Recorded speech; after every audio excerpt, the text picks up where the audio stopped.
the goal of curbing desire, or is the goal of, what do you mean the nature of desire? Actually, curbing desire is not the solution.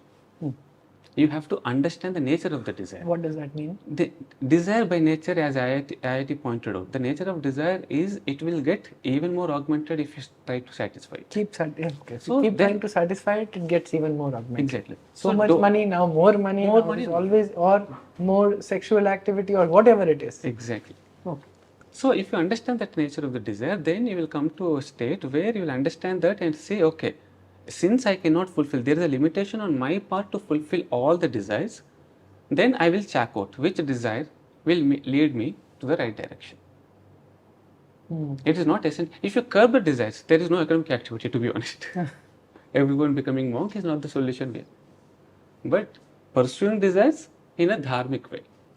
So we say, dharmasya moolam artha. So the root for dharma is artha. So the root for dharma is artha, which means the foundation of dharma is on artha. Is that correct? Artha is a tool.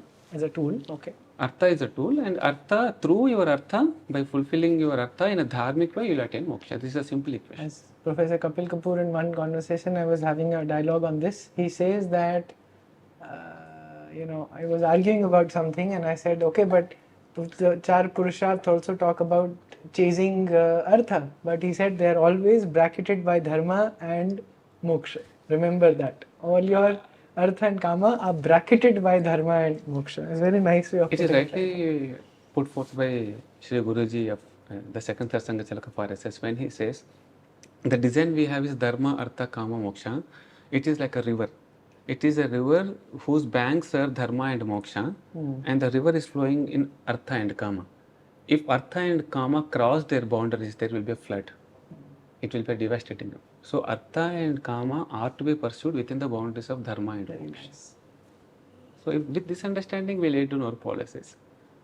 The state you are saying, or the Dharmarajya project, basically says that the state must also have an understanding of this framework of thinking, and then design all institutions, its ideas, its theories, and finally the institutions, whether it is education or policing or economy, according to this framework of looking at the nature of man and this framework of dharma, artha, kama. Whatever policies you make should be aligning the natural craving of human being, not to interfere into human being.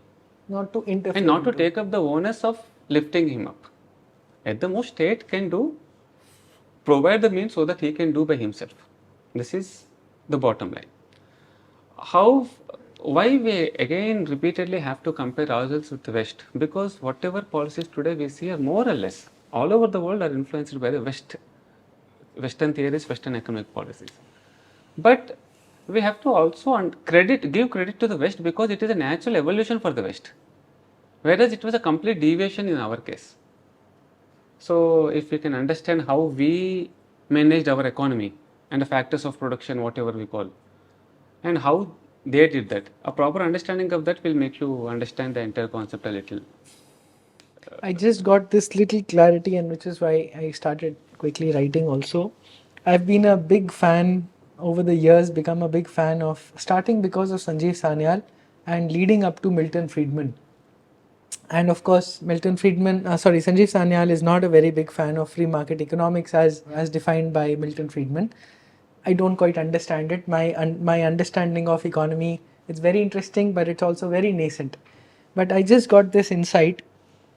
The Friedman thinking is about almost very similar to what you're saying, that the state's responsibility is not to uplift people, it is not to provide for people, just get the state out of the way. Like the video we were seeing on India's handloom, state of India's handloom, and how interference by subsidizing different pieces of what the government believes is good for the people, it actually ends up interfering and keeping industries alive artificially. Yeah, just so that they don't die, because it feels that it is its responsibility, and all good intentions. And like Friedman says that road to hell is paved The on good a intentions. on a road of good intentions. So, what the difference that insight came to me is that on one side, Friedman is saying free markets allow businesses, economies,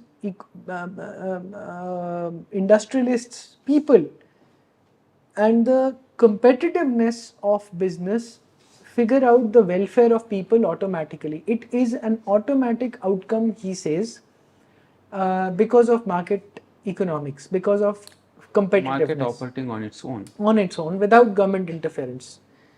What you are, I think the key distinction you mentioned is uh, the creating culture, which in one earlier conversation I know you mentioned during your earlier talk on history of India, on invasions on India that you've done for us at Sangam Talks.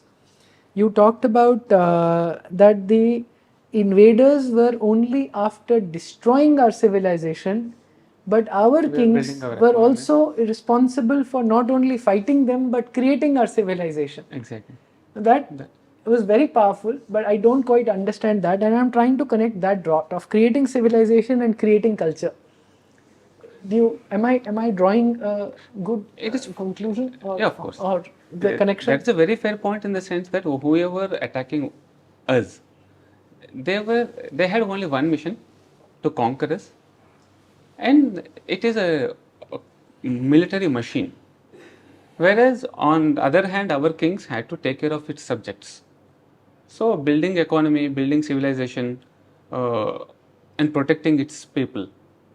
All this was happening at the same time. They were fighting with the enemy. Yeah. Coming back to what Milton Yeah, Friedman said. yeah. Milton Friedman, I haven't read much about him, but going by whatever he said is right. State has got no business to interfere in the lives of the economic life of the at least. Let markets take their own course. This is what capitalism more or less ideally preaches in principle or in theory. But is it the case? I mean, that's what he argues for, that it is not the case, and he continues to argue for that only, that the government has to get out of the way and government should be limited to only defense, law and order, policing, and perhaps he says managing epidemics. Those are the only 2, 3, 4 activities he talks about. He says it must get out of the way. How? I mean, of course. Now compare this with how our Rajas, how our state dealt with economy. Okay. Okay, as I said, there were two pillars of the economy in our system. There was Raja, who was protecting all his subjects, which includes Vaishya community, who was creating wealth. So Vaishyas were bestowed with or given the responsibility of creating wealth. Raja is just supposed to protect them. And what were these Vaishyas supposed to do with the wealth they created? So if even today the practice is there. They used to build temples. Yeah. They used to engage in dharmic activities, which again creates an economic cycle wherein people are employed, where people get employment, where people engage in business. And there is very little chance of these two coming together because the other two sections are also there, Kshatriya and Brahmana and Shudra, production class as well as the knowledge class. What is happening in modern day capitalism is there are very little checks and balances, very few checks and balances between the ruler and the business class colluding. Are we not witnessing that? There are very few checks and balances between? In the new system, the modern system. Between the politician and the ruling class, state and the business people. Are we not witnessing this? Very few handful of business people in America dictate the policies around the world. So this would have been prevented in the Dharmarajya. How? Again, the clear-cut responsibilities assigned to each of the classes. The king's role is to protect the Vaishya, and like Sanjeev Sanyal says, Chanakya writes in Artha Shastra, to not let Matsya Nyaya happen. Law of jungle. Law of the jungle. Not let that happen. So the big fish is eating small fish, and that is the only role of a Raja. Exactly. And then the Vaishya community is figuring out all economy on its own, basically. Not just Vaishya community, and they are in connection, in complementarity with the production. With the production, with the Shudra community, which of course Shudra term has become much maligned, but of course it is not It is as sacred as Brahmana is. As sacred as Brahmana is. Yeah, okay.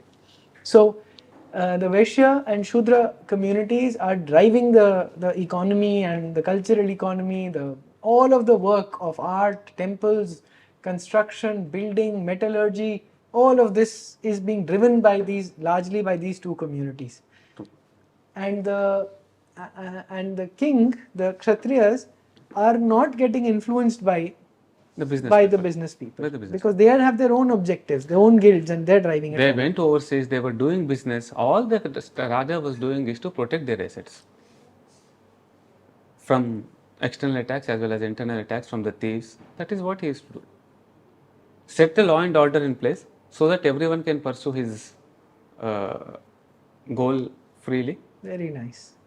And there they were influenced not, or they were trained to be influenced not by money, but by the Brahmanas who are actually giving them a higher pursuit to chase. True, very true. For both the people, even the Vaishyas and Kshatra, The the higher goal is already clearly stated. Clearly stated. Vedanta go brahmanesya kshatriyo vijayi bhavet vaishyo dhana samruddhatha shuddha sukamavapniyat. What does it mean? This is actually the falashruti of Vishnu Sahasranama. More or less, this is what people aspire for. Kshatriya always needs to be Vijaya. He needs to conquer. He will win over the territories. So his and nature establish is Dharma. to win Win. and fight and war. Whereas Brahmana is after Vedanta, whereas Vaishya is after wealth creation, Shudra is after Sukha. They want to be happy. And all this four automatically happens when Raja, or all the four classes do pursue their goals without any fear. And setting such a fearless environment is the duty of the Raja. There ends his business.